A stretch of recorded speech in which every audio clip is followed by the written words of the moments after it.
नमस्कार माझ्या प्रिय शिक्षक बंधू आणि भगिनींनो, मी प्राध्यापक मारुती विठ्ठल शेळके आपल्या सर्वांच्या लाडक्या व्यासपीठावर अर्थात शेळके मास्टरमाइंड अकॅडमीच्या या व्यासपीठावर सहर्ष असे स्वागत करीत आहे। 21 जून 2026 रोजी होणाऱ्या TET पेपर 1 आणि पेपर 2 या दोन्ही परीक्षांसाठीचे फॉर्म भरणे सुरू आहे आणि हे फॉर्म भरत असताना एक शंका, एक अडचण अनेकांच्या मनामध्ये, भाषा निवड। सर, माझं मराठी माध्यमातून शिक्षण झालेलं आहे, तर मला मराठी प्रथम भाषा आणि मग द्वितीय भाषा इंग्रजी निवडावे लागते, परंतु इंग्रजी भाषेची भीती किंवा हिंदी भाषा सोपी जाते, या कारणानं मला मराठी आणि हिंदी या दोन भाषा घ्यायच्यात। मग मी प्रथम भाषा हिंदी घेतली तर मला द्वितीय भाषा मराठीतून येते, मग ते मला चालेल का?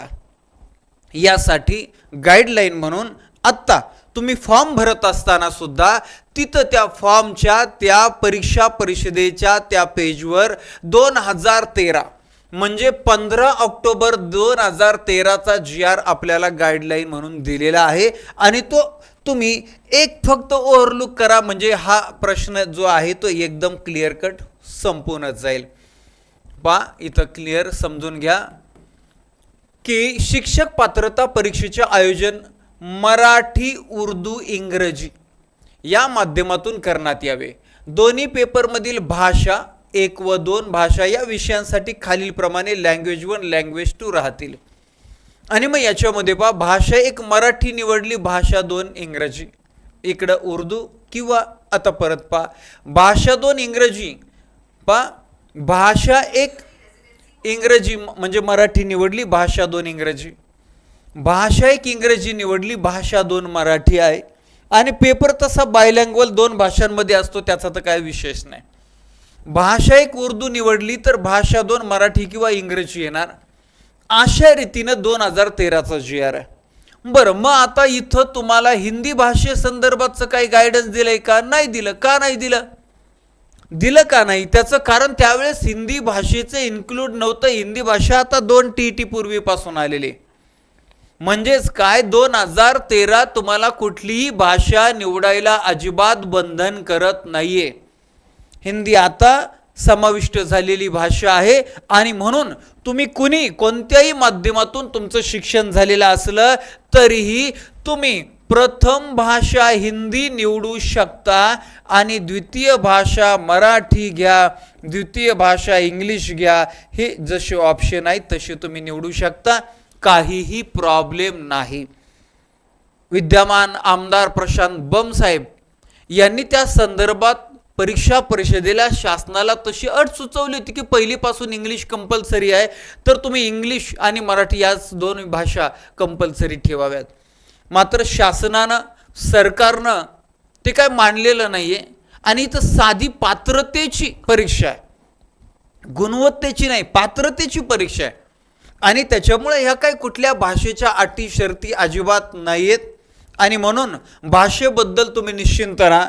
ज्यांना इंग्लिश अवघड जात असेल त्यांनी हिंदी प्रथम भाषा निवडून मराठी द्वितीय भाषा निवडू शकता, नो प्रॉब्लेम। चला, हा एक प्रश्न तुमचा जो होता अनेकांचा, तो मी माझ्या पद्धतीनं सोपा केलाय, अनेकांनी तशा पद्धतीच्या अपडेट दिल्यात।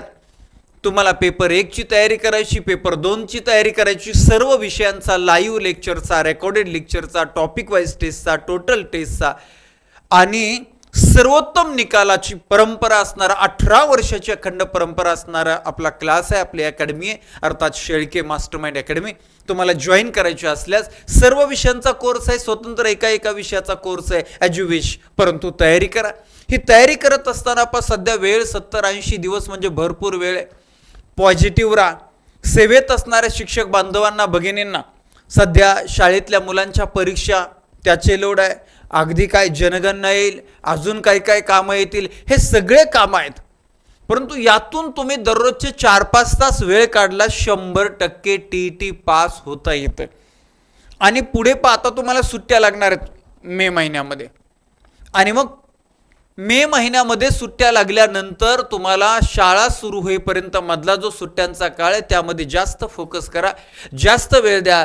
100% महिन्या 2 महिन्याच्या अभ्यासात TET पास होता येतं.